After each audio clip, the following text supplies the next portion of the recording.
BLA the other day, yesterday, with my friend Tavis Smiley. I'm an investor and a supporter of that station. And he said, who do you want for running president? I mentioned, I think you'd be good at the job. Not this year, we know. No, I know.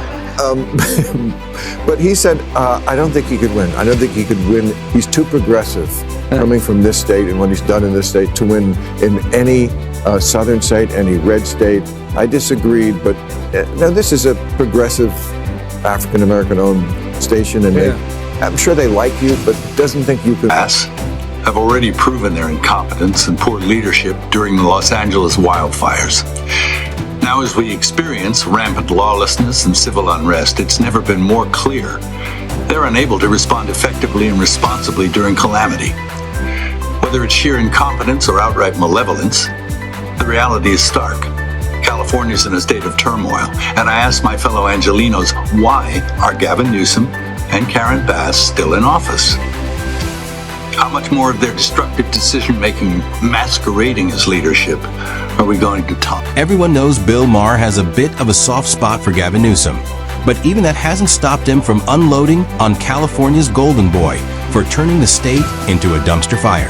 Ask any Democrat eyeing 2028, and Gavin's name is always at the top of the list. But Maher's not impressed. California, the state Maher calls home, is falling apart under Newsom's watch, and Bill's had enough. This time, he ripped into one of his favorite liberal darlings like never before. So if you're ready for some raw, unfiltered truth bombs, hit that subscribe button, because this one's going to sting. The law in this, I think we have way too many regulations and laws, as we've talked about, and this one, I think, says if you're a department store with over 500 employees, so you have to have a gender-neutral toy department. Stuff like that. Yeah, I get it. So you think that's silly? You think that's a silly thing? Then that we too much government there. That's an interesting one, because the department stores came to us supporting that, and they were the ones making a case for that. They were making a case they're already moving in that direction. Wanted you to make a law about them? Well, but they supported the legislation. It wasn't legislation that was enacted, that was initiated from my office, but it was legislation that came up with interesting support from the industry. Maher went straight for the jugular. California's tangled mess of red tape. Under Gavin Newsom, the state's become a bureaucratic circus where nothing gets done unless it's wrapped in layers of regulation and nonsense. Maher wasn't just irritated, he was livid. He slammed the endless paperwork and virtue signaling politics that are strangling progress. Just look at the wildfire disaster last year. The response was slow, sloppy, and embarrassing. And now, with ICU-related riots erupting across California, it's deja vu chaos everywhere, zero accountability. Newsom's first instinct?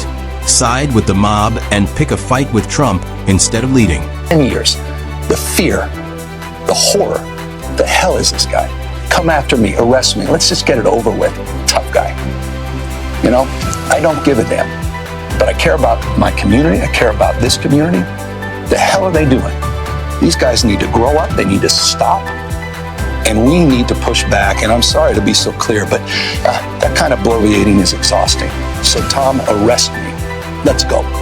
But public outrage spread like wildfire online, and the backlash forced Gavin to switch gears fast. Suddenly, he's apologizing, backpedaling, and trying to save face. Then came the tough guy act, promising arrests and cracking down on violence. But the damage was already done. By the time he showed up, the state was already burning, figuratively and literally. His U-turn reeked of desperation, not leadership. The apology tour, the late-night pressers, all of it looked like a man scrambling to fix his own mess. And Californians saw right through it. The consensus? Weak, indecisive, and out of his depth. Eventually come out and apologize. If you want to go on Twitter, Rob, and just go to the apology video that he came out eventually. This is, I think, 4-5 days later. On day one, I asked him, I said, are you going to come out and do this? Watch how he's finally wanting to have his people be responsible. Go ahead, Rob. You incite violence. I want to be clear about this. If you incite violence or destroy our communities, you're going to be held to account. Okay. That kind of criminal behavior will not be tolerated. Full stop. Already more than 220 people have been arrested. And we're reviewing tapes to build additional cases. And people will be... And that's the bigger question. How can someone like Gavin Newsom be trusted to run a country when he can't even handle his own state? If he freezes every time things get tough in Sacramento, what happens when he's staring down a real crisis on the world stage? Imagine an international emergency. Would he cave, apologize again, and hope it all blows over? Leadership isn't about photo ops. It's about grit, conviction, and acting when it counts. Maher sees a familiar pattern: flashy, progressive rhetoric wrapped around sheer incompetence. California's decline isn't just a local problem anymore. It's a flashing warning sign for the entire country. And if this is what the left wants to roll out nationwide, even Maher wants no part of it. BLA yesterday with my friend Tavis Smiley. I'm an investor and a supporter of that station. And he said, who do you want to run for president? I mentioned, I think you'd be good at the job. Not this year, we know. No, I know. But he said, I don't think he could win. I don't think he could win. He's too progressive coming from this state and what he's done in this state to win in any southern state, any red state. I disagreed, but this is a progressive African-American owned station, and I'm sure they like you, but doesn't think. Now, coming from a lifelong black voter who supported Democrats for years, I can say it. Gavin Newsom wouldn't win. Not because he's too progressive, but because he's too incapable. Honestly, I can't decide who'd be a worse pick, Kamala Harris or Gavin Newsom. Sure, Gavin doesn't serve up the same word salads Kamala does, but his track record is a train wreck. Skyrocketing homelessness, crumbling infrastructure, runaway crime, and an economy that's punishing the middle class. America deserves real leadership, not another slick-haired politician reciting empty lines. If this is the best the Democratic bench has to offer, then they're in serious trouble. Even Hollywood stars are speaking out, including Mel Gibson, who's had enough of the California chaos. Maher and Bass have already proven their incompetence and poor leadership during the Los Angeles wildfires. Now, as we experience rampant lawlessness and civil unrest, it's never been more clear they're unable to respond effectively and responsibly during calamity. Whether it's sheer incompetence or outright malevolence, the reality is stark. California's in a state of turmoil, and I ask my fellow Angelenos, why are Gavin Newsom and Karen Bass still in office? How much more of their destructive decision-making masquerading as leadership are we going to tolerate? Honestly, both Gavin Newsom and Karen Bass should hang their heads in shame, or better yet, resign. Their so-called leadership has left California gasping for air. Out-of-control taxes, rising crime, absurd housing prices, and bureaucratic paralysis have driven people to flee the state in droves. Look at Joe Rogan and Ben Shapiro, two big names who packed up and left for states with sane governance and lower taxes. And they're far from alone. Working families, small businesses, even lifelong Californians are giving up on the Golden State. When your population's running for the exits, it's not a coincidence. It's a 5-alarm fire. If Newsom and Bass can't clean up the mess, then someone else needs to take the wheel.